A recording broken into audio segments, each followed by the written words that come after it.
আমি ইয়াংদেরকে খুব পছন্দ করি আর ইয়াংদেরকে অ্যাড্রেস করে কথা বলি। ইয়াংরা হচ্ছে আগামীর বাংলাদেশ, ঠিক কি না? তোমাদের অনেক দায়িত্ব, অনেক কিছু করতে হবে তোমাকে। তোমাদের দিকে তাকিয়ে আছে বাংলাদেশ, তুমিই বাংলাদেশ, তোমাকেই খুঁজছে বাংলাদেশ, ঠিক কি না? এই জন্য নিজেকে প্রতিষ্ঠিত করার জন্য প্রতিযোগিতা করতে হবে। কি করতে হবে? প্রতিযোগিতাতে নামতে হবে, ভালো কাজের প্রতিযোগিতা। ইয়াংরা করবে কি কাজের প্রতিযোগিতা? তাআওয়ানু আলাল বিররি ওয়াত তাকওয়া ওয়ালা তাআওয়ানু আলাল ইসমি ওয়াল উদওয়ান। ভালো কাজের প্রতিযোগিতা করো, কল্যাণমূলক কাজের প্রতিযোগিতা করো। ফাস্তাবিকুল খায়রাত, জনকল্যাণমূলক কাজের প্রতিযোগিতা করতে আল্লাহ তাআলা আমাদেরকে আহ্বান করেছেন। কিন্তু আমরাও প্রতিযোগিতা করি, এগুলার না, দুনিয়া কামানোর প্রতিযোগিতা। আমাদের অনেক পপুলেশন, হিউজ পপুলেশন, এই জনসংখ্যাকে যদি আমরা জনশক্তিতে রূপান্তরিত করতে পারি তাহলে আগামীর বাংলাদেশ হবে উজ্জ্বল বাংলাদেশ, ডিজিটাল বাংলাদেশ, ঠিক কিনা? আল্লাহ আমার এই 56,000 বর্গমাইলের বাংলাদেশকে তুমি কবুল করে নাও। সম্মানিত শুধু আমি আর অতিরিক্ত কথা না বাড়িয়ে সরাসরি মহাবিশ্বের মহাবিশ্বয় মহাগ্রন্থ আল কোরআন আল কারীমের তাফসীরের দিকে চলে যাচ্ছি। আমি আপনাদের খেদমতে সূরাতু আল ইনশিরাহ থেকে তেলাওয়াত করেছি। এই সূরা থেকে কিছু কথা আজকের এই চমৎকার সন্ধ্যায়, চমৎকার রজনীতে আপনাদের সামনে পেশ করব আমরা পড়ে ইনশাআল্লাহ। এখন আপনারা যেরকম চুপচাপ নিরিবিলি শেষ পর্যন্ত এরকম থাকবেন তো আমরা খুব লম্বা চড়া কথা বলবো না। সূরাতু আল ইনশিরাহ, সূরাতু আল ইনশিরাহ। কোরআনের কোন কোন নুসখায় এই সূরাটাকে বলা হয় সূরাতু আশ-শারহ, কোথাও আশ-শারহ, কোথাও আল ইনশিরাহ।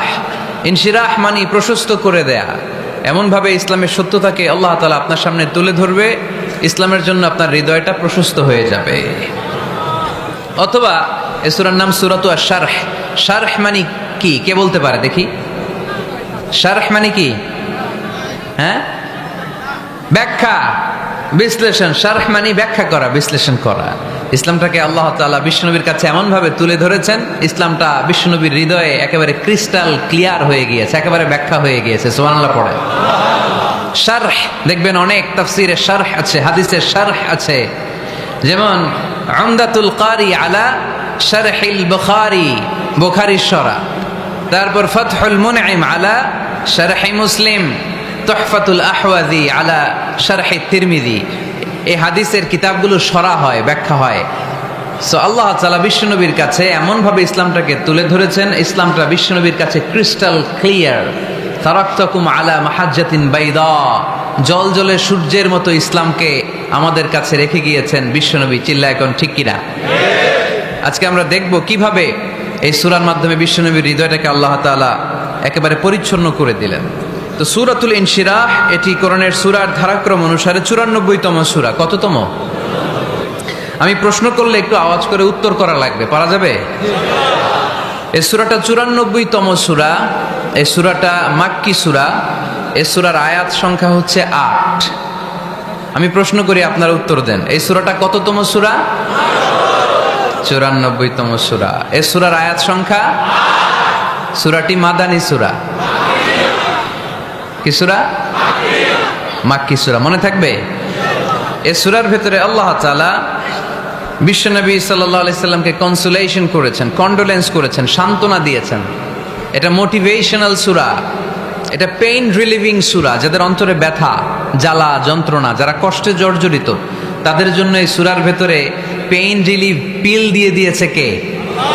ইযা ইশতাদ্দাত বিকাল বালওয়া ফাফাক্কির ফি আলাম নাশরাহ ফাউসরুন বাইনা ইউসরাইনি ইযা ফাক্কারতাহু তাফরাহ। যখন তোমার মন খারাপ হয় তুমি সূরা ইনশিরাহ তেলাওয়াত করো, কারণ সূরা ইনশিরাহর ভেতরে আল্লাহ এমন মোটিভেশনাল কথা রেখে দিয়েছেন, এমন ইন্সপায়ারেশন রেখে দিয়েছেন, আপনি পড়লেই আপনার হৃদয়টা শীতল হয়ে যাবে। এই সূরাটাকে আমরা 3 ভাগে ভাগ করব। এই সূরার প্রথম 4 আয়াতে আল্লাহ তাআলা বিশ্বনবীর প্রতি কি নেয়ামত দিয়েছেন সেটার বর্ণনা করেছেন। প্রথম 4 আয়াতে নেয়ামতের বর্ণনা, তারপরের 2 আয়াতে বিশ্বনবীকে দিয়েছেন সান্ত্বনা, আর শেষ 2 আয়াতে দিয়েছেন দিক নির্দেশনা। খেয়াল করে শুনেন, প্রথম 4 আয়াতে তিনি দিয়েছেন নেয়ামতের বর্ণনা, পরের 2 আয়াতে তিনি দিয়েছেন আমার প্রিয় নবীকে সান্ত্বনা। আর শেষ 2 আয়াতে তিনি বিশ্বনবীকে দিয়েছেন নির্দেশনা। দেখি মনে রাখতে পেরেছেন কিনা? প্রথম 4 আয়াতে নেয়ামতের বর্ণনা, পরের 2 আয়াতে সান্ত্বনা, শেষ 2 আয়াতে দিক নির্দেশনা। তার মানে প্রথম 4 আয়াতে মার্সি এন্ড দ্য বাউন্টিজ, পরের 2 আয়াতে condolence and consolation, and finally শেষ 2 আয়াতে গাইডলাইন। তো আসুন আমরা দেখি কি সান্ত্বনা দিল, কি নিয়ামতের বর্ণনা দিল। আল্লাহ বললেন, আলাম নাশরাহ লাকা সাদরাক, নবী হে, আমি কি আপনার হৃদয়কে উন্মোচিত করে দেইনি?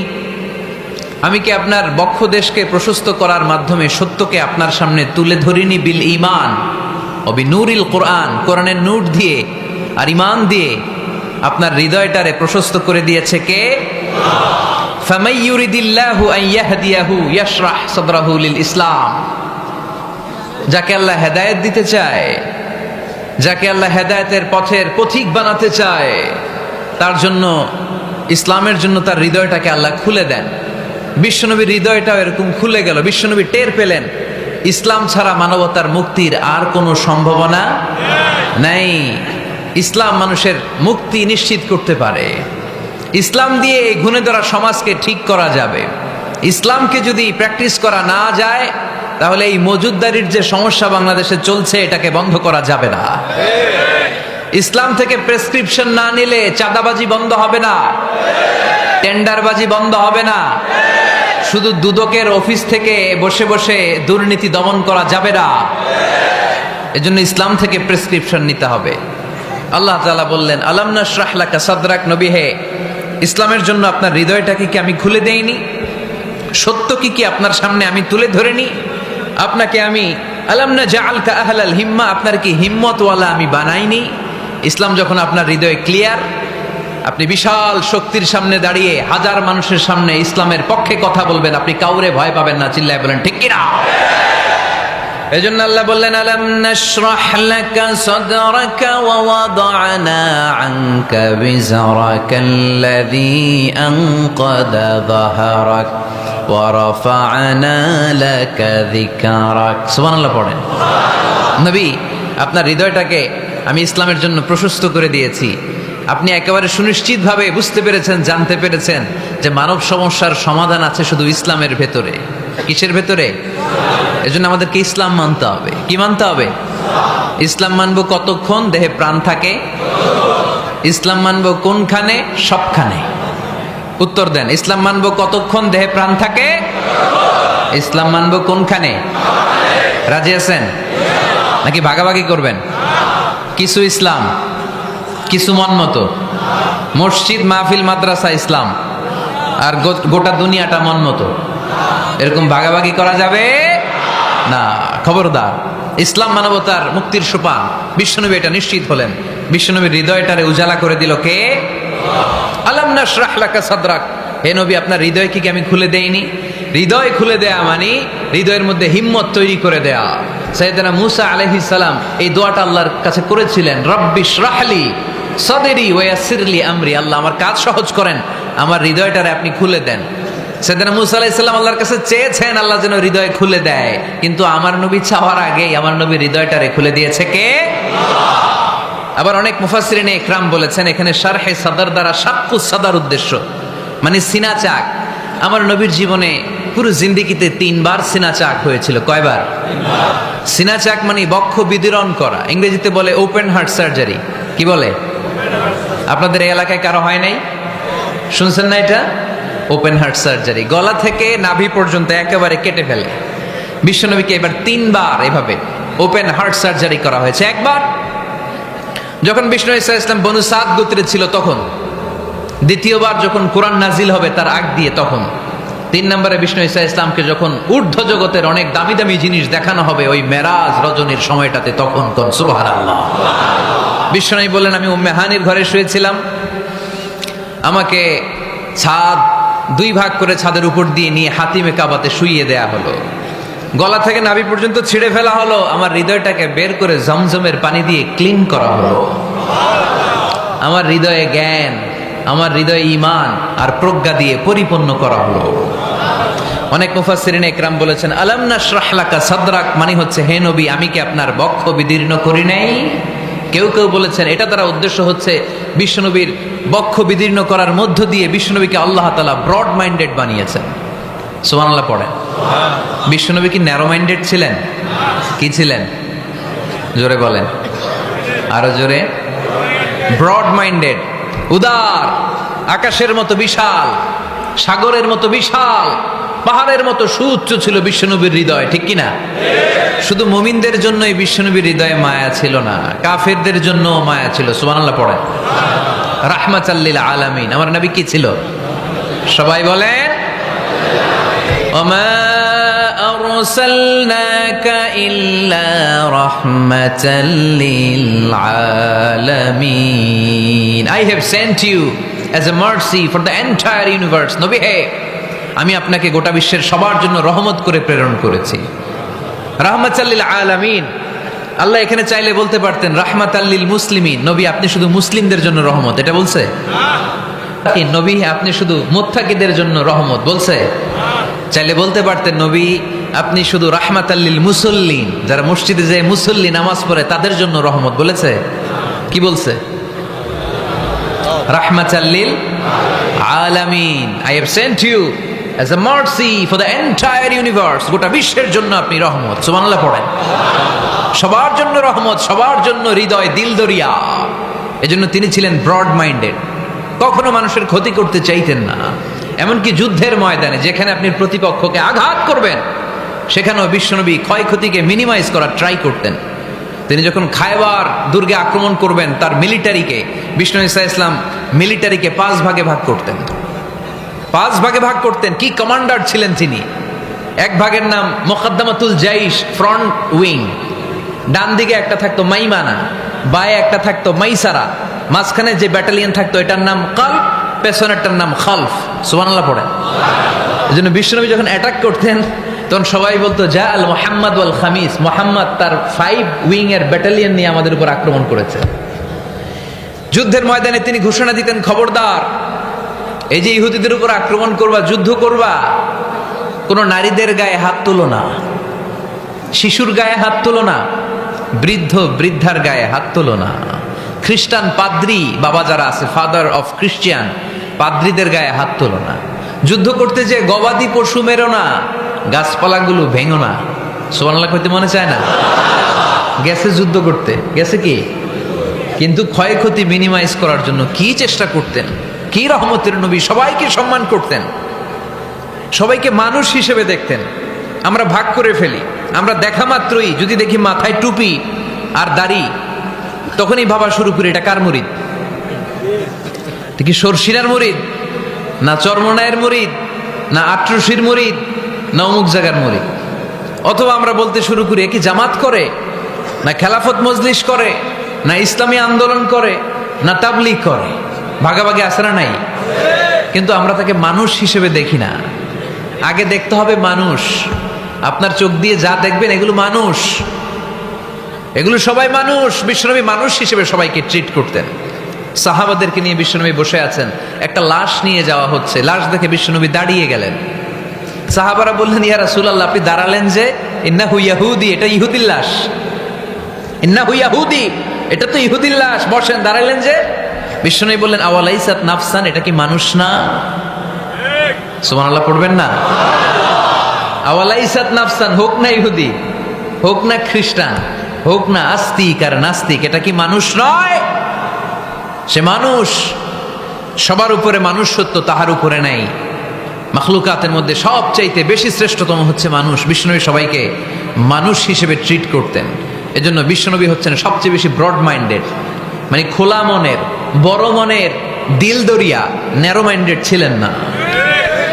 আমরা ন্যারো মাইন্ডেড, আমরা অল্পতে ঝগড়া বাঁধিয়ে দেই, আমরা অল্পতে অন্যকে গালমন্দ করি, আমরা অল্পতে ভাগাভাগি করি। ভাগাভাগি করবেন না, সহজ করে ইসলামকে উপস্থাপন করুন। আর দিন ও ইউসরুন লা উসরা ফি। আমার প্রিয় ফরিদপুরের ভাইয়েরা, দিন সহজ, এটার মধ্যে কাঠিন্যতা নাই। আমরা এটারে কঠিন বানাইছি। আমি প্রায় বিভিন্ন মাহফিলে বলি যে আল্লাহ ছাড় দেয় কিন্তু মাওলানা ছাড় দেয় না। আছে না নাই? আল্লাহ ঠিকই ছেড়ে দিয়েছে, মৌলবী ছাড় দেয় না। বিশ্বনবী সাহাবাদেরকে নিয়ে বসা, এক বেদুইন এসে মসজিদের ভিতরে উট ঢুকাই দিছে মসজিদে নববীতে, আর মসজিদের মাঝখানে বসে পেশাব করা শুরু করে দিছে। আপনাদের এখানে ফরিদপুরের সবচেয়ে বড় মসজিদ কোনটা, কি নাম? এই কেন্দ্রীয় জামে মসজিদের ভিতরে যদি এক হিন্দু ঢুকে পেশাব শুরু করে কি করবেন? হ্যাঁ, ওই কয় কোবাইলাম, তো আবেগে ওরে পিটানো শুরু করবে সবাই। সাহাবারাও তাই শুরু করলেন, মারতে উদ্ধত হলেন। বিষ্ণু বললেন, এই রাখো রাখো, ওরে পেশাব করতে দাও, পেশাব করতে দাও। এর কারণ কেউ যখন ইউরিন পাস করে, স্টুল পাস করে, তখন এটা তাকে ধীরে সুস্থে করতে দিতে হয়। এজন্য টয়লেটে কেউ ঢুকলে জোরে বাড়ি দিবেন না, চাইলে খবর আছে কাশি দিবেন, যে একটু কাশি দিবেন এরকম, হ্যাঁ, তো এরকম কাশি দিবেন। অথবা পায়চারি করবেন, যদি পায়চারি করেন তাহলে সে বুঝবে সামওয়ান ইজ ওয়েটিং আউটসাইড, সামনে একজন ওয়েটিং করতেছে বাইরে, আমাকে বেরোতে হবে। কিন্তু আপনি যদি ওরা ডাক দেন, কুদ্দুস রে, কুদ্দুস কইবা আমি নাই, কারণ এটা ভয়ঙ্কর একটা বিষয়। আপনি যখন ইউরিন পাস করছেন খুব স্মুথলি করতে হয়, তখন ডাক দিলে পেশাব আটকায় গেলে আপনার ভয়ঙ্কর রোগ হতে পারে।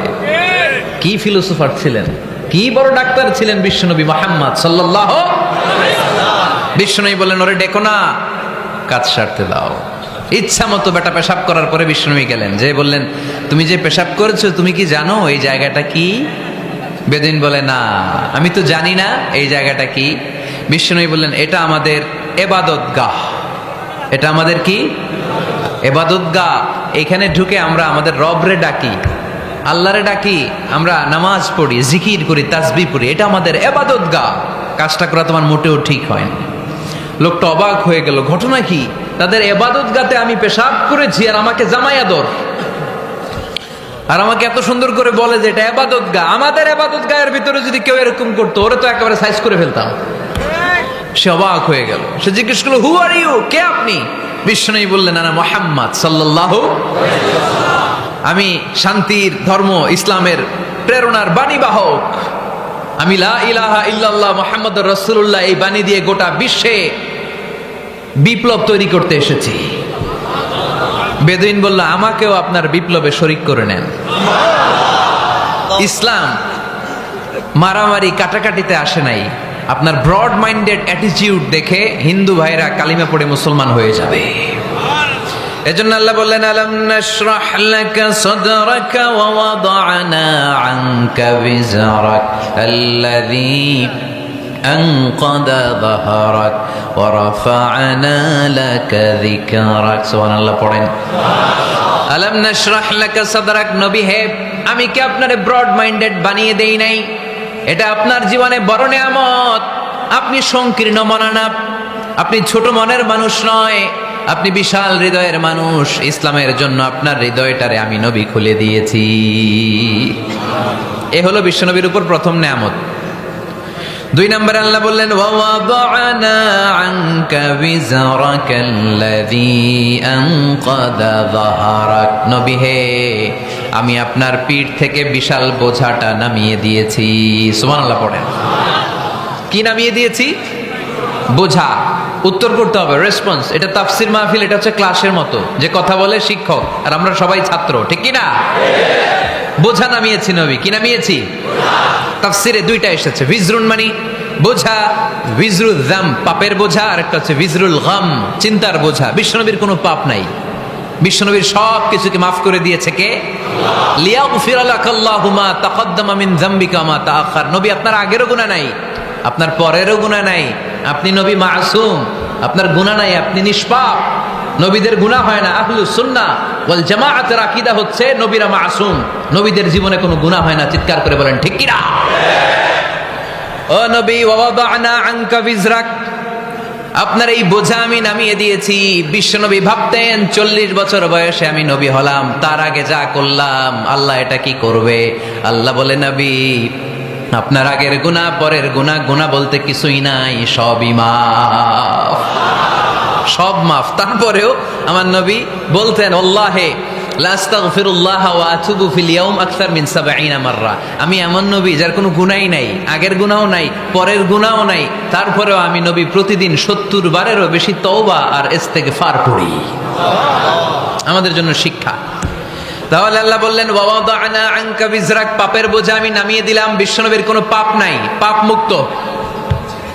তাফসিরে 2 নম্বরে এসেছে বিজরুল গাম, চিন্তার বোঝা। বিশ্বনবী সব সময় আমাদেরকে নিয়ে চিন্তা করতেন। কাকে নিয়ে চিন্তা? কথা বলেন। আমাদেরও চিন্তা আছে না নাই? কিসের চিন্তা? হ্যাঁ, টাকার চিন্তা। ফরিদপুরের ভাইদের টাকার চিন্তা। আর কিসের চিন্তা আপনাদের? হ্যাঁ, উম্মতের চিন্তা। মাশাআল্লাহ, এই ভাই উম্মতকে নিয়ে ভাবে। আপনাদের আর কার কি নিয়ে চিন্তা বলেন? পেটের চিন্তা। এদিকে পাওয়া গেছে পেটের চিন্তা, এদিকে বউয়ের চিন্তা, কবরের চিন্তা। আর কিসের চিন্তা? আখিরাতের চিন্তা। তো আমাদেরও চিন্তা আছে, বিশ্বনবীরও চিন্তা ছিল। 2 চিন্তা কি এক? বিশ্বনবীর কাঁধে তো পুরা উম্মার জিম্মাদারি। কিয়ামত পর্যন্ত যারা পৃথিবীতে আসবে সবার জন্য বিশ্বনবী কাঁদতেন। এই আওয়াজ করে কে? এদিকে কি হয়েছে? ওরে বসায় দেন। বিশ্বনবীর গোটা উম্মা নিয়ে চিন্তা। সব নবীকে আল্লাহ তাআলা একটা করে দোয়া দিয়েছিলেন আর বলেছিলেন, নবী একটা স্পেশাল দোয়া করার সুযোগ তোমাদেরকে দিলাম, ওই দোয়া করলেই কবুল হয়ে যাবে। কিন্তু সুযোগ পাবা জীবনে কয়বার? সবাই বলেন কয়বার? সব নবী কয়টা করে পাইছে? সব নবী তাদের দোয়াগুলো দুনিয়াতেই করে ফেলেছে। বিশ্বনবী বলেন লিকুল্লি নবিয়্যিন দাওয়া মুস্তাজাবা। এ দুনিয়াতে সব নবীদের একটা করে মুস্তাজাবুদ দাওয়া আছে। আল্লাহ বলেছে, ও নবী একটা করে স্পেশাল দোয়া করার সুযোগ পাবা, দোয়াটা করা মাত্রই কবুল করে নেব। বিশ্বনবী বললেন, এই পৃথিবীর বুকে যত নবী রাসূল দুনিয়ায় এসেছে সব নবীরা তাদের স্পেশাল দোয়া দুনিয়ায় করে ফেলেছে, ইল্লা আনা, কিন্তু আমি করি নাই। বিশ্বনবী বললেন, ওয়া ইন্নী আখতাবিউ দাওয়াতি শাফাআতান লি উম্মতি ইয়াউমাল কিয়ামাহ। আমি আমার স্পেশাল দোয়াটা করি নাই। আমার স্পেশাল দোয়াটা আমি আমার গুনাহগার উম্মতকে বাঁচানোর জন্য কিয়ামত পর্যন্ত রেখে দিয়েছি। আমরা যেদিন বিপদে পড়ে যাব, যেদিন আমার আব্বা আমারে চিনবে না, আমি আমার আব্বারে চিনব না। নেতা তার কর্মীরে চিনবে না, কর্মী নেতারে চিনবে না, ঠিক কিনা? পীর সাহেব মুরিদরে চিনবে না, মুরিদ পীর সাহেবরে চিনবে না। স্বামী তার স্ত্রীরে চিনবে না, স্ত্রী তার স্বামীরে চিনবে না। নবী থেকে শুরু করে, অলি থেকে শুরু করে, শহীদ থেকে শুরু করে সবার মুখে একটাই জিকির, ইয়া নাফসি ইয়া নাফসি ইয়া নাফসি। আকাশের সূর্যটা যেদিন মাথার কাছে চলে আসবে, জমিনটা তামার জমিন হয়ে যাবে। সূর্যের তাপে মাথার মগজগুলো ভাতের মাড়ের মতো গলে গলে নাকের ছিদ্র, কানের ছিদ্র দিয়ে টপ টপ করে বেয়ে বেয়ে নিচে পড়বে। ওই কঠিন দিনে কেউ কাউরে চিনবে না। বিষ্ণু বললেন, ওই দোয়াটা আমি দুনিয়ায় করি নাই। আমি বদরের যুদ্ধে মার খেয়েছি, উহুদের যুদ্ধে দাঁত ভেঙেছি, আমি না খেয়ে পেটে পাথর বেঁধেছি। আমি যদি ওই দিন দোয়া করতাম, আল্লাহ দোয়া কবুল করে নিত, জান্নাতি খাবার দিয়ে দিত, আমার মায়ের খাওয়া লাগতো না, তায়েফে আমার রক্ত ঝরতো না, দোয়া করলেই কবুল। কিন্তু ওই দোয়াটা আমি দুনিয়ায় করি নাই। ওই দোয়াটা আমার জন্য, আপনার জন্য, আমাদের জন্য বিশ্বনবী জমা রেখে দিয়েছে। এজন্য বিশ্বনবীর চিন্তা আর আমাদের চিন্তা এক চিন্তা না। বিশ্বনবীর পুরা উম্মতের চিন্তা, কিয়ামত পর্যন্ত যত মানুষ আসবে সবাই আমার উম্মত, না জানি তাদের নসিবে কি হয়ে যায়। এই চিন্তার বোঝা বিশ্বনবীকে কাবু করে ফেলেছিল। আল্লাহ বললেন, নবী নো টেনশন, কোনো টেনশন নাই। আপনার এই চিন্তার বোঝাকে আপনার পিঠ থেকে আমি আল্লাহ নিজ দায়িত্বে সরিয়ে নিলাম। এজন্য আল্লাহ বললেন, আলাম নাশরাহ লাকা সাদরাকা ওয়া ওয়াদা'না আনকা বিজরাক আল্লাযী আনকাদা যাহরাক। যেই চিন্তার বোঝা আপনাকে কষ্ট দেয়, যেই চিন্তার বোঝা আপনারে পেরেশান করে তোলে, আপনার পিঠ থেকে ওই চিন্তার বোঝা নবী আমি সরিয়ে নিলাম। কি দিয়ে সরিয়ে নিল? কোরআনের আলো দিয়ে। আওয়াজ করে বলতে হবে, কি দিয়ে? বিশ্বনবী মক্কায় দেখতেন মূর্তির পূজা হয়। আল্লাহর ঘরের ভিতরে 360টা মূর্তির পূজা। বিশ্বনবী দেখতে পেলেন দুর্বলের উপরে সবলের অত্যাচার। বিশ্বনবী দেখতে পেলেন নারীদেরকে অত্যাচার করা হয়। কন্যা সন্তান হলে বাবা তার মেয়েটাকে নিয়ে জঙ্গলের ভেতরে ঢুকে কিংবা মরুভূমির ভেতরে যে জীবিত দাফন করে দেয়। ওয়া ইদাল মাউউদাতু সুইলাত ওয়াদুল বানাত। বিশ্বনবী এগুলো দেখতেন চারপাশে। দেখে এই পথহারা জাতিকে কিভাবে উদ্ধার করবেন, কি দিয়ে উদ্ধার করা যায়, এই টেনশনে বিশ্বনবীর পিঠ বাঁকা হয়ে গিয়েছিল।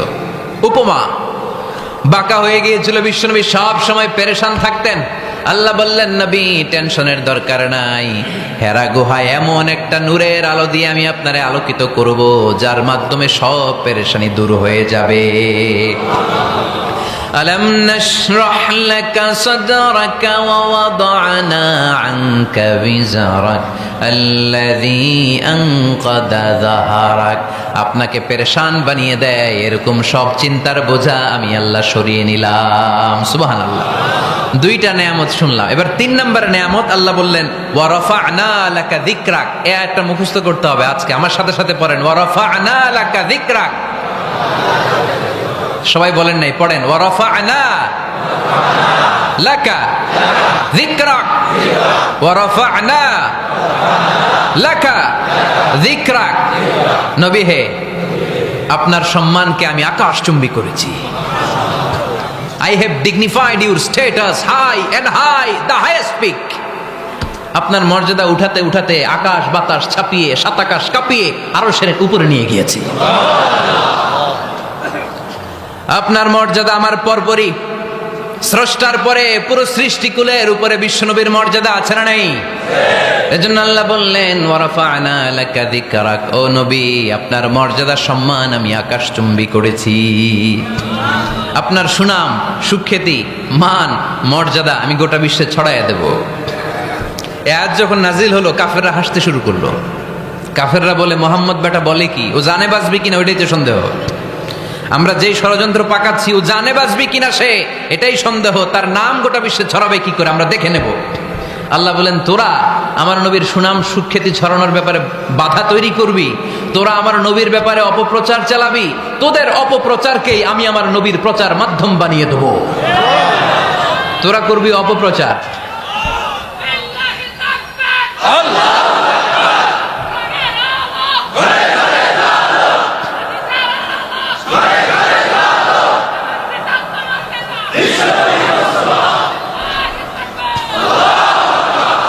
তোদের অপপ্রচারকে আমি আমার নবীর জন্য প্রচার মাধ্যম বানিয়ে দেব।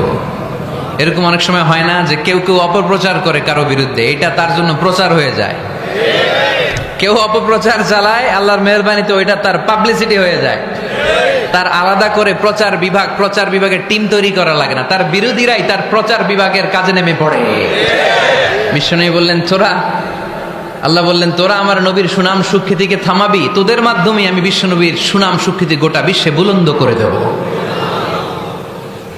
আবু জাহেল ঘোষণা দিল, খবরদার, হজের মৌসুম, হাজী সাহেবরা গোটা বিশ্ব থেকে আসবে, আমার দলের কর্মীরা তোরা যেটা করবি সেটা হচ্ছে হাজীদের কাছে যে বলবি মক্কায় নতুন এক পাগল আসছে, নতুন এক জাদুকর আসছে, নাম মুহাম্মদ। নাউজুবিল্লাহ পড়বেন না? খবরদার হাজী সাহেবেরা, এই পাগলের কাছে যেও না। সব হাজিরা গোটা বিশ্ব থেকে এসে মক্কার মিনা প্রান্তরে তাঁবুর ভিতরে ঢুকেছে, আর আবু জাহেলের টিম মেম্বাররা সব তাঁবুর ভিতরে উকি মাইরা কয়, খবরদার, নতুন পাগল আইছে। সবাই কয় নাম কি? কয় মুহাম্মদ। নতুন পাগল এসেছে, নাম মুহাম্মদ। নতুন জাদুকর এসেছে, তার নাম মুহাম্মদ। খবরদার, তার কাছে যেও না, তার কথা শোনো না, শুনলে তোমরাও পাগল হয়ে যাবা, তোমরাও পাগল হয়ে যাবা। সে এত বড় জাদুকর, মুহাম্মদ সাল্লাল্লাহু আলাইহি ওয়াসাল্লাম এত বড় জাদুকর, তার জাদু দেখলে, তার কথা শুনলে হাজব্যান্ড ওয়াইফের মধ্যে সম্পর্ক বিচ্ছিন্ন হয়ে যায়। সে এত বড় জাদুকর, তার কথা শুনলে বাবা আর ছেলের সম্পর্ক ছিন্ন হয়ে যায়। সে এত বড় জাদুকর, তার কথা শুনলে বন্ধু বন্ধু আলাদা হয়ে যায়। খবরদার হাজী সাহেবরা, তোমরা হজ করতে এসেছো করো, জমজমের পানি খাও আর খেজুর নিয়ে যাবা বাড়িতে, কিন্তু মুহাম্মদ সাল্লাল্লাহু আলাইহি ওয়াসাল্লামের কাছে যাওয়া যাবে না। আচ্ছা, আপনারা বুঝে শুনে উত্তর দেন। এই যে লক্ষ লক্ষ হাজি মিনার তাবুতে বসা, আর আবু জাহেলের লোকটা যে বললো নতুন জাদুকরের নাম মুহাম্মদ, তার কাছে যেও না, এই লক্ষ লক্ষ হাজিরা এর আগে জীবনেও মুহাম্মদ সাল্লাল্লাহু আলাইহি ওয়াসাল্লামের নাম শুনছে? তার মানে মুহাম্মদ সাল্লাল্লাহু আলাইহি ওয়াসাল্লামের নাম তাদের কানে পৌঁছে দেওয়ার দায়িত্ব আবু জাহেল নিজেই নিয়ে নিয়েছে। চিল্লায় এখন ঠিক কিনা?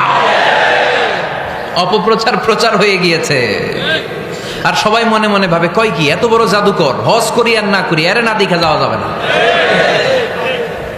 হজ তাড়াতাড়ি কোন রকম সাইরা এই জাদুকরের কাছে আগে যাব, দেখি কেমন জাদু দেখায়, দেখি কত বড় ম্যাজিশিয়ান, দেখি তো কত বড় পাগলের। কারণ আল ইনসানু হারিসুন আলা মা মুনিআ, মানুষকে যেটা নিষেধ করা হয় বেশি, মানুষ এটা করতে চায়। যদি বলি ওদিকে যাবি না, ওর বাপের কিরা ওদিকে যাবে ও, ঠিক কিনা? এটা আমাদের স্বভাব, আমাদের খাসলা, আমাদের বৈশিষ্ট্য। যেটা আমাদেরকে নিষেধ করা হয় বেশি, ওটা করতে মন চায়।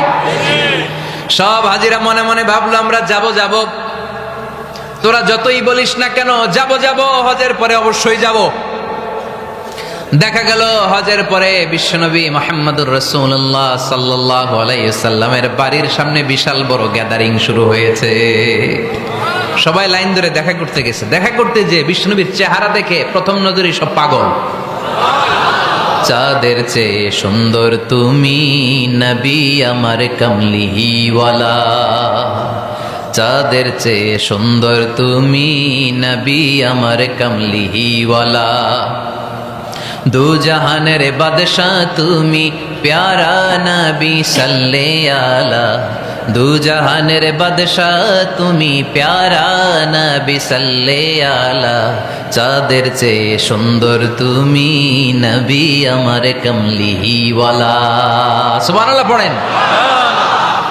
এত সুন্দর চেহারা, বিষ্ণু ঈসা ইসলামের চেহারার মতো এরকম চেহারার মানুষ পৃথিবীতে আছে? দ্বিতীয়টা, অনেকে বলে সাইয়েদনা ইউসুফ আলাইহিস সালামের চেহারা নাকি বেশি সুন্দর। সুন্দর ঠিক, কিন্তু আমার নবীর চাইতে বেশি নয়। বিষ্ণু বলতেন আনা মালিহুন ওয়া আখি ইউসুফু সাবিহুন, আমার ভাই ইউসুফ হচ্ছে সাবিহ, সাবিহ মানে সাদা সুন্দর ধবধবে, আর আমি হচ্ছে মালিহ, মালিহ মানে এসেছে মিলহন থেকে, মিলহন মানে লবণ, মানে লাবণ্যময় সুন্দর। আমার ভাই ইউসুফ নবী সাদা সুন্দর, আমি লাবণ্যময় সুন্দর। কোনটার দাম বেশি? লাবণ্যময় সুন্দরের দাম বেশি। সাইয়েদনা ইউসুফ আলাইহিস সালামের চেহারা দেখে মিশরের মেয়েরা লেবু কাটতে যে বা কমলা কাটতে যে, আনার কাটতে যে, কমলা কাটতে যে আঙ্গুল কেটে ফেলেছিল। কোরআন তার সাক্ষী। ওয়া কাত্তা'না আইদিয়াহুন। আম্মাজান আয়েশা রাদিয়াল্লাহু তাআলা আনহা যখন এই ঘটনা শুনেছেন, তিনি মিশরের মেয়েদেরকে ডাক দিয়ে বলেছেন, ও মিশরের মেয়েরা, তোমরা ইউসুফ নবীর সৌন্দর্য দেখে লেবু কাটতে যে আঙ্গুল কেটেছ, আমার স্বামী প্যারা নবী মুহাম্মদ রাসূলুল্লাহর চেহারা যদি তোমরা দেখতা, তাহলে লেবু কাটতে যে আঙ্গুল নয়, কলিজাটা কেটে টুকরা টুকরা করে দিতা। আবার আম্মা জান আয়েশা বলতো, লাকুম শামসুন ওয়া লানা শামসুন, তোমাদের জন্য একটা সূর্য আছে, কিন্তু আমি আয়েশার জন্য আলাদা একটা সূর্য আছে। তোমাদের সূর্যটা প্রতিদিন সকালবেলা পূর্ব আকাশে উদিত হয়ে গোটা দুনিয়াটারে আলোকিত করে দেয়, আর আমার সূর্যটার নাম হলো মুহাম্মদ সাল্লাল্লাহু আলাইহি ওয়াসাল্লাম। মসজিদে নববীতে এশার নামাজের পরে আমার সূর্যটা আমার ঘরে উদিত হয়। তোমাদের সূর্য সকালবেলা পূর্ব আকাশে উঠে গোটা দুনিয়াটারে আলোকিত করে, আমার সূর্য মুহাম্মদ এশার নামাজের পরে আমার ঘরের ভেতরে যখন উকি দেয়, আমার পুরো ঘরটারে আলোকিত করে দেয় কে? এত সুন্দর চেহারা ছিল ওনার। চেহারার নূর দিয়ে হারানো সুই খুঁজে পেয়েছে বিশ্বনবীর স্ত্রীরা। চিল্লায় করেন আল্লাহু আকবার। বিশ্বনবীর চেহারার সৌন্দর্যের সাথে কারো সৌন্দর্যের কোনো মিল হবে? No comparison with our beloved prophet Muhammad sallallahu alayhi wasallam. Whether it's the fitness, whether it's the appearance, whether it's the status, no comparison with our prophet. এটা ফিটনেসের দিক থেকে হোক, এটা চেহারার সৌন্দর্যের দিক থেকে হোক, এটা কণ্ঠস্বরের ঝংকারের দিক থেকে হোক, সম্মান আর মর্যাদার দিক থেকে হোক, আমার নবীর সম্মানের ধারে কাছেও সম্মান পৃথিবীর কারো হতে পারে না। চিল্লায় বলেন ঠিক কিনা?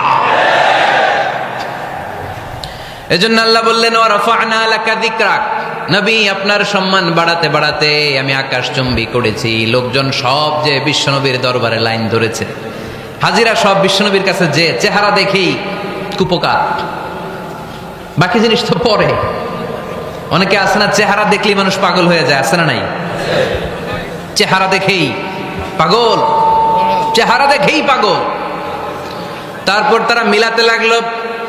মিনার তাবুতে আবু জাহেলের কর্মীরা ঘোষণা দিয়েছিল, এলাকায় মোহাম্মদ নামে পাগল এসেছে। তারা মিলায় দেখে না, এই মহামানব কোনোদিন পাগল হতে পারে না, কারণ পাগলের চুলগুলো থাকে উস্কো খুস্কো, ঠিক কিনা?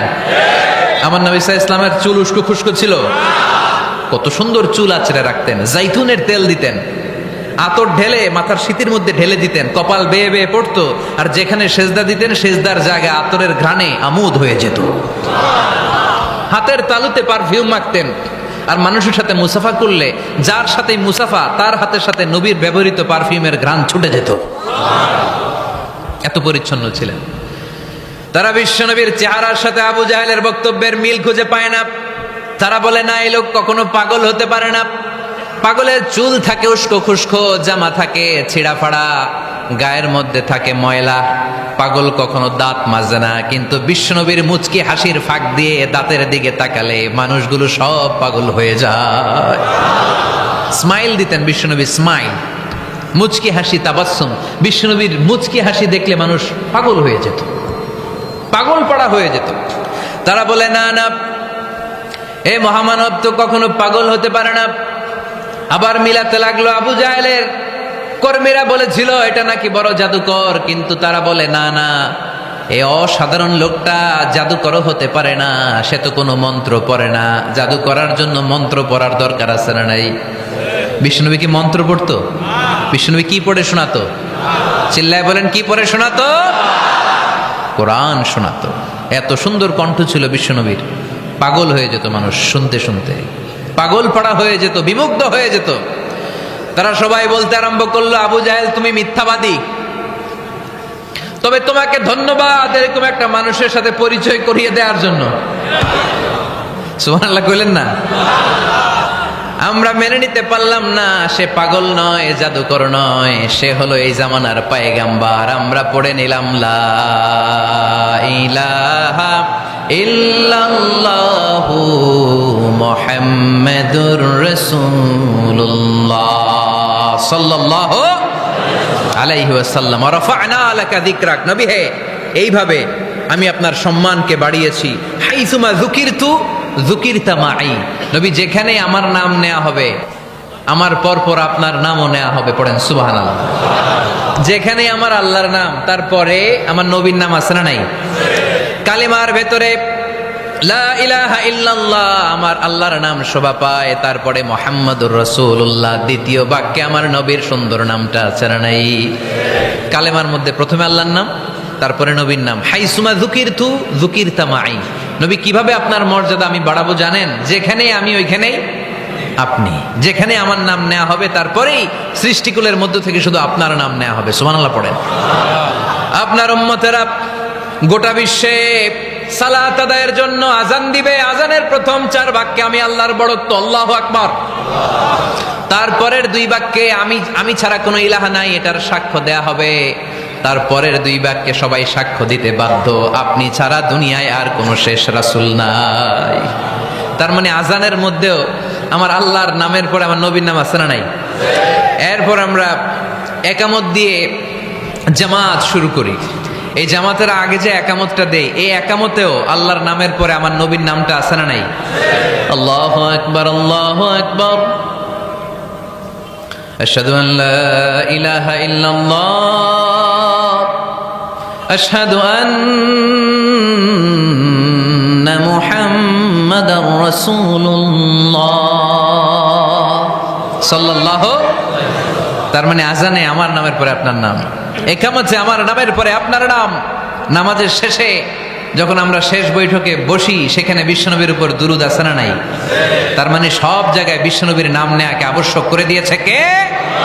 নবী হে, এই গোটা বিশ্বের ভেতরে সূর্য উঠবে, সূর্য ডুববে, শীত যে গ্রীষ্ম আসবে, দিন যে রাত আসবে, এক মুহূর্তের জন্য আপনার নামের আলোচনা থামবে না। চিল্লায় বলো ঠিক কি না?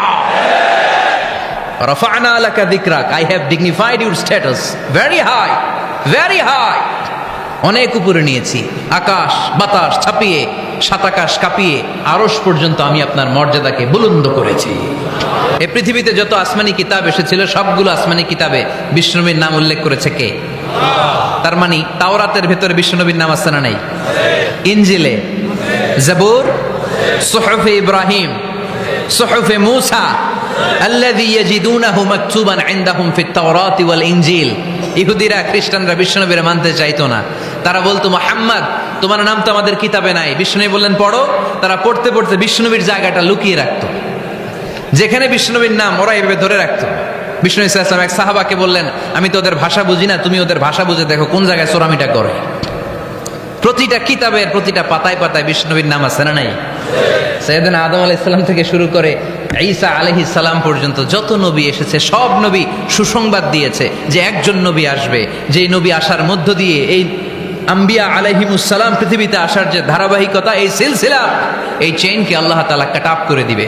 সাইয়েদনা আদম তার বংশধরদেরকে বলেছে, নূহ আলাইহিস সালাম তার প্রজন্মকে বলেছে, ইব্রাহিম আলাইহিস সালাম তার জেনারেশনকে বলেছে, মূসা আলাইহিস সালাম বনি ইসরাইলকে শুনিয়েছে। সর্বশেষ সাইয়েদনা ঈসা আলাইহিস সালাম এসে বলেছে, ইয়াতি মিন বাদি ইসমুহু আহমদ, আমার পরে এমন এক নবী আসবে তার নাম, চিল্লায় বলেন, আহমদ বড় বিশ্বস্ত, সে কোন বন্ধু বলো বেশি বিশ্বস্ত, সে কোন বন্ধু বলো বেশি বিশ্বস্ত, কার কাছে মন খুলে দেয়া যায়, কার কাছে প্রাণ খুলে বলা যায়, হওয়া যায় অতি আশ্বস্ত, তার নাম আহমদ বড় বিশ্বস্ত। সুবহানাল্লাহ পড়েন। ইয়াতি মিন বাদি ইসমুহু আহমদ, আমার পরে এমন এক নবী আসবে তার নাম হবে আহমদ। এই নবীর পরে আর কোন নবী আছে? চিল্লায় বলেন, লা নবিয়্যা বাদি ওয়ালা রাসূলা, আমার পরে কোনো নবীও নাই, আমার পরে কোনো রাসূলও নাই। তবে আমার পরে যদি নবী হওয়ার যোগ্যতা কারো থাকে, আমার ওমরে ফারুক নবী হওয়ার যোগ্যতা রাখে। কোন নবী নাই, খাতামুন নবিয়্যিন, আমার পরে কোনো নবী নাই। তার মানে বিশ্বনবীর জীবনে 3 নম্বর নিয়ামত হলো রাফা'না লাকা যিকরাক, মর্যাদা আমি বাড়াতে বাড়াতে বাড়াতে বাড়াতে নবী অনেক উপরে নিয়েছি। আবার আল্লাহ আমাদেরকে ডেকে বললেন, ও ইমানদার বান্দারা শোনো, আমি স্বয়ং আল্লাহ তাআলা আমার ফেরেশতা বাহিনী নিয়ে এই নবীর উপরে স্বয়ং আমি দুরূদ পড়ি। ইন্নাল্লাহা ওয়া মালাইকাতাহু ইউসাল্লুনা আলান নবী ইয়া আইয়ুহাল্লাযীনা আমানু সাল্লু আলাইহি ওয়া সাল্লিমু তাসলিমা। পড়েন, আল্লাহুম্মা সাল্লি আলা মুহাম্মদ ওয়া আলা আলি মুহাম্মদ কামা সাল্লাইতা আলা ইব্রাহিম وعلى آل إبراهيم إنك حميد مجيد اللهم بارك على محمد وعلى آل محمد كما باركت على إبراهيم وعلى آل إبراهيم إنك حميد مجيد চিৎকার করে পড়েন সুবহানাল্লাহ। এমন নবী যে নবীর উপর আল্লাহ নিজেই দুরূদ পড়ে, ফেরেশতারা পড়ে, এজন্য আমাদেরও পড়ার দরকার আছে না নাই? আবার আল্লাহ বললেন, নবী আপনি এমন নবী যেই নবীকে আমি হাউজে কাউসার দিয়েছি, লক্ষ লক্ষ নবীদের কাউরে কিয়ামতের দিন আমি হাউজে কাউসারের মালিক বানাবো না, শুধুমাত্র কেবলমাত্র একমাত্র আপনি ছাড়া। ইন্না আ'তাইনাকাল কাউসার ফাসাল্লি লিরাব্বিকা ওয়ানহার ইন্না শানিআকা হুয়াল আবতার। সুবহানাল্লাহ পড়ে। এই হাউজে কাউসারের পানি খেতে চান, পান করতে চান? বিশ্বনবী না দিলে খাইতে পারবো আমরা? হাউজে কাউসার পান করতে চান কারা? হাত তুলে দেখান।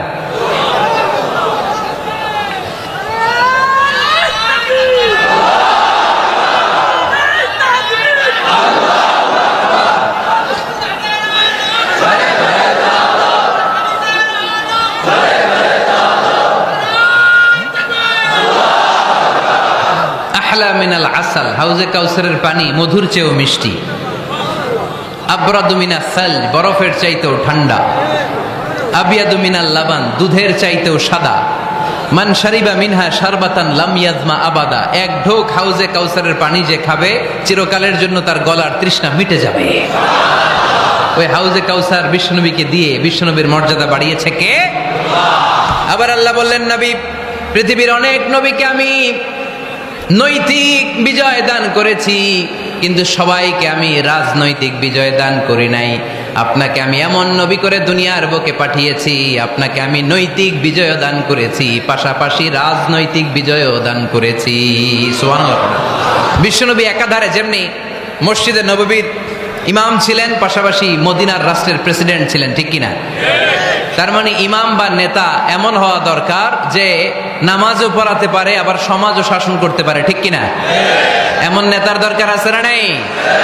এজন্য বিশ্বনবী বললেন, রব্বি আদখিলনি মুদখালা সিদকিন ওয়া আখরিজনি মুখরাজা সিদকিন ওয়াজআলনি মিন লাদুনকা সুলতানান নাসীরা। ও আল্লাহ, আপনি আমারে সত্যতার সাথে মক্কায় রাখেন, বের করলেও সত্যতার সাথে বের করেন, আর আপনি আমাকে বিজয়ী শক্তি দান করেন। বিজয়ী শক্তি, রাজনৈতিক শক্তি বিশ্বনবী আল্লাহ তাআলার কাছ থেকে দোয়া করে চেয়ে নিয়েছেন। চিল্লায় বলেন ঠিক কিনা? রাজনৈতিক শক্তির দরকার আছে না নাই? দরকার আছে? তা আস্তে করে বললেন কেন? রাজনৈতিক শক্তি থাকার দরকার আছে না নাই? দেখেন, বাংলাদেশ সৃষ্টি হয়েছে কত সালে বলেন? কত সাল? বাংলাদেশের বার্থডে কবে? 1971-এ। এই 71 সালের পর থেকে আমাদের বাংলাদেশে সুদ আছে না নাই? কিন্তু সুদের বিরুদ্ধে ওয়াজ আছে না নাই? আলেম ওলামারা আজীবন সুদের বিরুদ্ধে ওয়াজ করছে। আমরা ওয়াজ আগে করতাম, এখন করতেছি, সামনেও করব, মাগার সুদ মরবে না। এর কারণ যেটা আইন করে প্রণয়ন করা হয় ওইটা ওয়াজ করে মারা যায় না, ওইটারে আইন করে নষ্ট করতে হয়। চিল্লায় বলেন ঠিক কিনা? আমি সারা জীবন সুদের বিরুদ্ধে ওয়াজ করলে সুদ যাবে না, কিন্তু দেশনেত্রী মাননীয় প্রধানমন্ত্রী যদি কালকে ঘোষণা দেয় বাংলাদেশের কোনো ব্যাংকে ব্যাংকিং ফিনান্সিয়াল ট্রানজাকশনে কোনো সুদ চলবে না, তার পরের দিন থেকে বাংলাদেশে কোনো সুদ থাকবে না। চিল্লায় বলেন ঠিক কিনা? এজন্য সাইয়েদনা ওমর ফারুক বলতেন, ইন্নাল্লাহা লা ইয়াযাউ বিল কুরআন মা ইয়াযাউ বিস সুলতান। আল্লাহ মাঝে মাঝে ক্ষমতার মাধ্যমে এমন কিছু করে যেটা আল্লাহ কোরআনের মাধ্যমেও করে না। চিল্লায় বলেন ঠিক কিনা? কালকে যদি ঘোষণা হয়ে যায় 5 ওয়াক্ত নামাজ যদি না পড়া হয় 5 বেত। কয় বেত? চেয়ারম্যান না পড়লে চেয়ারম্যানের পিছনে 5 বেত, এমপি না পড়লে এমপির পিছনে 5 বেত।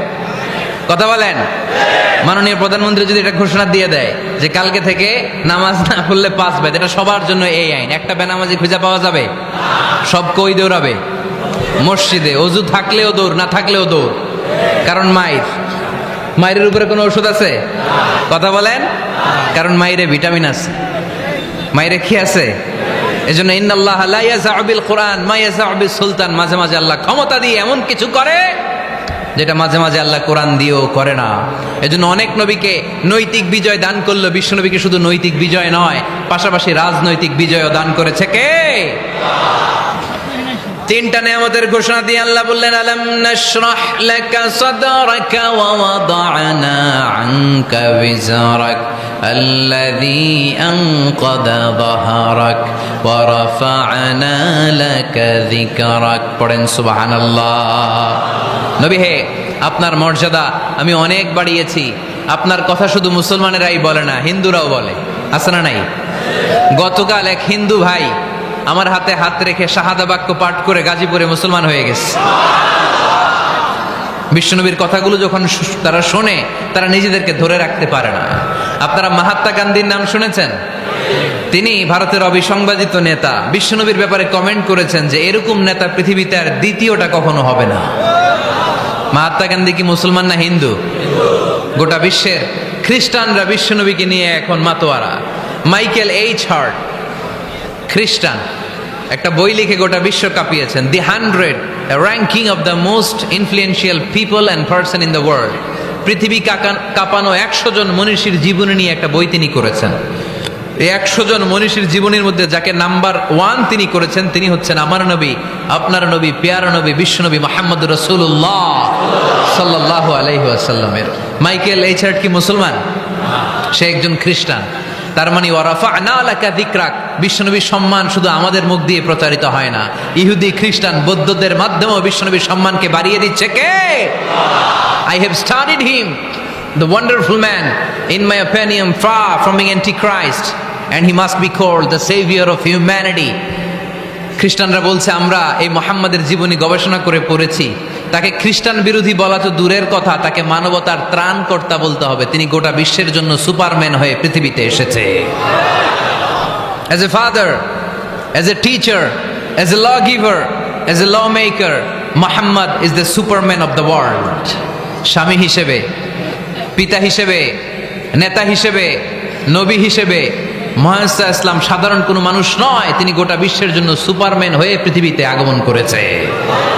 ওয়ারাফা'না লাকা যিকরাক, নবী দুশ্চিন্তা করবেন না, টেনশন করবেন না, আমি আপনার সম্মানকে বাড়িয়ে দেব। এই তিনটা নেয়ামতের বর্ণনা সূরা ইনশিরাহের ভেতরে বর্ণনা করলেন কে? এরপরে রাব্বুল আলামিন বিশ্বনবীকে নেয়ামতের বর্ণনার ঘটনা শুনিয়ে বিশ্বনবীকে সান্ত্বনা বাণী শোনাচ্ছেন আর পড়ছেন, ফা ইন্না মাআল উসরি ইউসরান, ইন্না মাআল উসরি ইউসরা। নবী গো, নিশ্চয়ই কষ্টের পরে আছে আনন্দ, দুঃখের পরেই আছে সুখ। সুবহানাল্লাহ। কষ্টের পরে আনন্দ, দুঃখের পরে। The struggle isn't permanent in our life. দুঃখ কষ্ট এটা আমাদের জীবনে পার্মানেন্ট না, এটা সাময়িক। আচ্ছা, আওয়াজ করে উত্তর দেন তো, এক বছরে কয়দিন আপনাদের ফরিদপুরে? কয়দিন? 365 দিন। গত 365 দিনে না খেয়েছিলেন কয়দিন? 20 দিন, 30 দিন। তার মানে অল্প কিছুদিন না খেয়েছিলাম, সারা বছরই খেয়েছিলাম, ঠিক কিনা? আচ্ছা, তো 365 দিনে অসুস্থ ছিলেন কয়দিন? 4-5 দিন, কিংবা 20 দিন, কিংবা 1 মাস, কিংবা 56 দিন, কিংবা 65 দিন। তার মানে বাকি 300 দিন আরামে ছিলাম কি ছিলাম না? তার মানে আমাদের জীবনে দুঃখ বেশি না আনন্দ বেশি? সুখ বেশি না কষ্ট বেশি? এজন্য আল্লাহ বললেন, খবরদার, মুমিন কখনো হেরে যায় না, মুমিনের হারাবার কিছু নাই। মুমিনের জীবনে যদি আনন্দ আসে, মুমিন শুকরিয়া করে, শুকরিয়া করলে সওয়াব আছে না নাই? আর মুমিনের জীবনে যদি দুঃখ আসে, মুমিন সবর করে, ধৈর্য ধরে, ধৈর্যেও সওয়াব আছে না নাই? তাহলে আমাদের সব দিক দিয়েই তো লাভ। আনন্দের দিনগুলাতে শুকরিয়া করব, আর দুঃখের দিনগুলাতে ধৈর্য ধরবো, দুইটার মধ্যে সওয়াব আছে না নাই? এজন্য বিশ্বনবী বললেন, আজাবান লি আমরিল মুমিন, মুমিনের বিষয়টা খুবই আশ্চর্যের। ফাইন আসাবাতহু সাররাউন শাকারা, মুমিন যদি আনন্দে থাকে সে শুকরিয়া করে, শুকরিয়া করলে লাভ আছে না নাই? ওয়াইন আসাবাতহু দাররাউন সাবারা, আর দুঃখে পড়লে সে সবর করে, ধৈর্য ধরে, ধৈর্য ধরলে সব আছে না নাই? তার মানে আমাদের হারাবার কিছু আছে। মাঝে মাঝে আল্লাহ আমাদেরকে দুঃখ কষ্ট দিয়ে পরীক্ষা করতে চান, এগুলো আমাদের জন্য খারাপ নয়। এই দুঃখ কষ্ট বিপদ আমাদের কোমরকে সোজা করে, আমাদের পায়ের মাটিকে শক্ত করে, চিল্লায় বলেন ঠিক কিনা? প্রতিকূল পরিবেশে কিভাবে বাঁচতে হয় এই দুঃখ কষ্ট আমাদেরকে শিখায়। এজন্য মুমিন বান্দার বৈশিষ্ট্য হচ্ছে দুঃখ কষ্ট বেদনা জ্বালা এগুলোতে সে আপসেট হয় না, সে হাল ছেড়ে দেয় না, সে ভরসা রাখে একজনের উপর, চিল্লায় বলতে হবে তিনি কে? কারণ মুমিন জানে রাত্রি যত গভীর হয়, অন্ধকার তমানিসা ভেদ করে সুবহে সাদিক হয়। মুমিন জানে গর্ভবতী নারীর পেটের ব্যথা যেই দিন বাড়তে থাকে, ওই দিনই নতুন মেহমান আগমনের সময় ঘনাতে থাকে। মুমিন জানে তার জীবনে দুঃখ কষ্ট বিপদ যত বাড়তে থাকে, সুখের দিন কাছে আসতে থাকে। এজন্য মুমিনের হারাবার কিছু নেই। ফা ইন্না মাআল উসরি ইউসরা, ইন্না মাআল উসরি ইউসরা। নবী হে, কষ্টের পরেই আছে আনন্দ, দুঃখের পরেই আছে সুখ। আপনি সমস্যায় পড়েছেন, ওই সমস্যার সমাধানও আছে না নাই? এই পৃথিবীতে এমন কোন সমস্যা আছে যেটা সমাধান নাই? কথা বলেন। সমস্যা তৈরি করেছে কে? আবার সমাধানও দিয়েছে কে? Allah doesn't create a lock without its key. Allah কখনো চাবি না বানাইয়া ওইটার তালা বানায় নাই। কথা কন। তালাও যেহেতু আছে, ওই তালার চাবিও বানিয়েছে কে? মা আনজালাল্লাহু দাআন ইল্লা আনজালাল্লাহু লাহু শিফা। আল্লাহ দুনিয়ায় এমন কোন রোগ পাঠায় নাই যেই রোগের ঔষধ বানায় নাই, এমন কোন রোগ নাজিল করে নাই যেই রোগের কোনো চিকিৎসা বানায় নাই, হয়তো সেটা আবিষ্কার হয় নাই। অনেকে ক্যান্সারের কথা বলতে পারেন যে হুজুর ক্যান্সার এমন রোগ, এই ক্যান্সার তার নাই কোনো অ্যান্সার, কিন্তু বিজ্ঞানীরা বলতেছে এটারও অ্যান্সার আবিষ্কৃত হচ্ছে। সুবহানাল্লাহ কইবেন না? কিছু কিছু ক্ষেত্রে হয়েও গিয়েছে। এজন্য দুঃখের পরেই আছে সুখ, কষ্টের পরেই আছে আনন্দ। এই দুনিয়াটাই এরকম, কষ্টের পরই আনন্দ। দেখবেন তারাবির নামাজ 20 রাকাত পড়তে কষ্ট লাগে না? কোমরে ব্যথা, হাঁটুতে ব্যথা, কিন্তু 20টা রাকাত যখন শেষ করে মসজিদ থেকে বের হই, একটা আনন্দ আছে না নাই? কষ্ট করে পরীক্ষার জন্য প্রিপারেশন নিলেন আপনি কয়েক মাস, কিন্তু ফলাফল যখন ভালো হয় তখন একটা আনন্দ আছে না নাই? সারাদিন রোজা রাখলেন রমজানে, কি কষ্ট, তৃষ্ণায় গলা ফেটে যায়, কিন্তু ইফতারির সময় যখন রুহাবজা শরবতটা খাই কেমন লাগে? একটা আনন্দ আছে না নাই? এজন্য আল্লাহ বললেন فإن مع العسر يسرا إن مع العسر يسرا ও নবী, কষ্টের দিন মক্কায় অল্প কিছুদিন, মদিনাতে আনন্দের দিন অপেক্ষা করছে। আমাদের জীবনে যদি দুঃখ কষ্ট আসে আমরা ধৈর্য ধরবো, তাওয়াক্কুল করবো একজনের উপর, তিনি কে? কারণ আমরা বিশ্বাস করি কষ্টের দিন এটা চিরকালের জন্য নয়, সামনে আনন্দের দিন আমাদের জন্য সেট করে রেখেছে কে? তাহলে আমরা সূরাতুল ইনশিরাহ থেকে 3টা নেয়ামতের বর্ণনা শুনলাম, বিশ্বনবীকে কি সান্ত্বনা দেয়া হলো সেটা শুনলাম। এবার 2টা গাইডলাইন শুনে তাফসীর আমরা শেষ করব। শুনতেছেন? কষ্ট হচ্ছে তো উঠা বসা করতেছেন কেন? উঠলেন কারা কারা? শেষ করে দিব? দোয়া করে দেই। কি গাইডলাইন দিলেন শুনবেন? কে কে শুনবেন না? হাত তোলেন।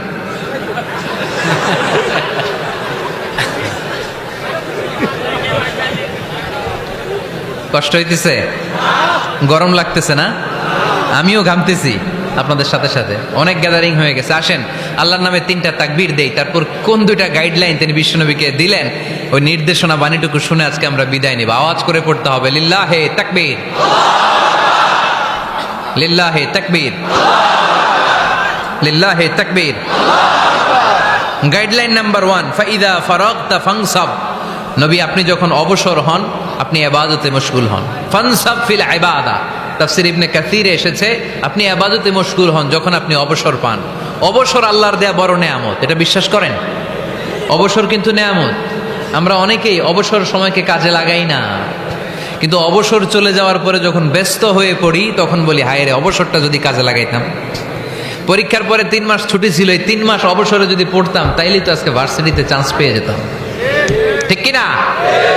এজন্য বিশ্বনবীর আল্লাহ বললেন নবী فَإِذَا فَرَغْتَ فَانصَبْ وَإِلَى رَبِّكَ فَارْغَب। মাদানী জীবনে, মাক্কি জীবনে, দাওয়াতি কার্যক্রমের পরে, রাষ্ট্রীয় কার্যক্রমের পরে যখনই আপনি অবসর পাবেন তখনই আপনি ইবাদত করেন, তখনই বেশি বেশি আল্লাহর কাছে দোয়া করে। দোয়াটা খুব শক্তিশালী, কিন্তু আমরা অনেকে জানি না কি করে দোয়া করতে হয়। সিনসিয়ার দোয়া ইজ লাইক এ মিসাইল। আপনারা প্রায় পত্রিকায় শুনবেন আমেরিকা অমুক দেশে মিসাইল হামলা করেছে, শুনছেন? মিসাইল হামলা এমন হামলা, কত সেন্টিমিটার বেগে যে কোন জায়গায় অ্যাটাক করবে, যেখানে মারার কথা ওখানে পড়বে। ঠিক দোয়াটা হচ্ছে মিসাইলের মতো।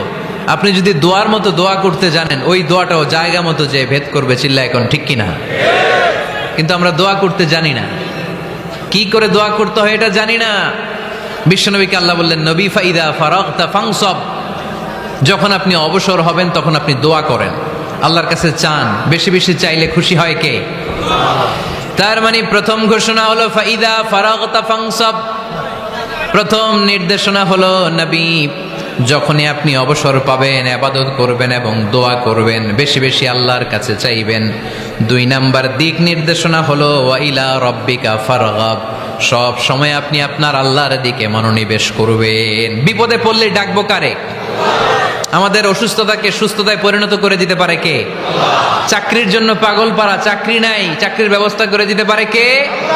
বিদেশে যেতে মনে চায়, পাসপোর্ট দিয়ে রেখেছি, ভিসা নাই, ভিসা লাগাই দিতে পারে কে? কিন্তু আমরা দুঃখ কষ্ট বেদনা কিছু একটা হইলেই সবার আগে আল্লাহরে শেয়ার করার আগে ফেসবুকে শেয়ার মেরে দেই। আছে না নাই? আপনাদের ফেসবুকে অ্যাকাউন্ট আছে নাকি? কার কার আছে দেখি?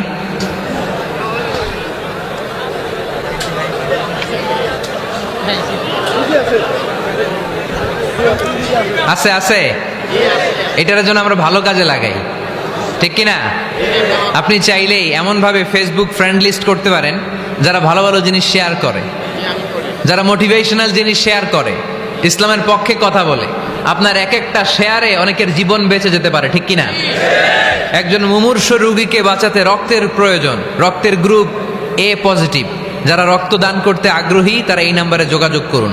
ফেসবুকে মাঝে মাঝে এরকম নিউজ আসে না নাই? আপনি just you put down in share, শেয়ারের মধ্যে একটা পুট করে দিলেন, একটু শেয়ার মেরে দিলেন, ছড়িয়ে পড়লো হাজার হাজার ফেসবুক ফ্রেন্ডদের কাছে, তাদের অনেকে ব্লাড দিতে আগ্রহী, সে তাড়াতাড়ি যেয়ে সেখানে ব্লাড ডোনেট করে আসলো। আপনার একটা শেয়ারের কারণে বেঁচে গেল অনেকগুলো প্রাণ। চিল্লা এখন ঠিক কিনা? রক্তদানের মতো শ্রেষ্ঠ ইবাদত হতে পারে? আমরা মনে করি শুধু জিকিরি ইবাদত, আমরা মনে করি শুধু নামাজি ইবাদত। রক্তদান, এক ব্যাগ রক্ত থেকে অনেক মানুষকে বাঁচানো যায়। এর মধ্যে আছে হিমোগ্লোবিন, এর মধ্যে আছে প্লাটিলেট, আছে প্লাজমা। রক্তে একটা উপাদান আছে প্লাজমা, নাম শুনছেন? আগুনে পোড়া রোগীকে বাঁচাতে এই প্লাজমা লাগে। হসপিটালের বার্ন ইউনিটে যেয়ে দেখবেন মানুষ কিভাবে চিল্লায়। নুসরাত নামে একটা মেয়ে মারা গেল না, এক বদমাইশের কবলে পড়ে মারা গেল না? তাকে আগুন জ্বালিয়ে দেয়া হয়েছিল তার গায়ে, তার প্লাজমাগুলো জ্বলে গিয়েছিল। আগুনে পোড়া রোগীর যে কি কষ্ট, একটু দেখার জন্য হসপিটালের বার্ন ইউনিটে যাবেন, দেখবেন যে কি কষ্টে আছে তারা। এই প্লাজমাগুলোকে অনেক সেন্টিগ্রেড তাপমাত্রা নামিয়ে ঠান্ডা করে দেহে পুশ করা হয়। আপনার এক ব্যাগ রক্ত থেকে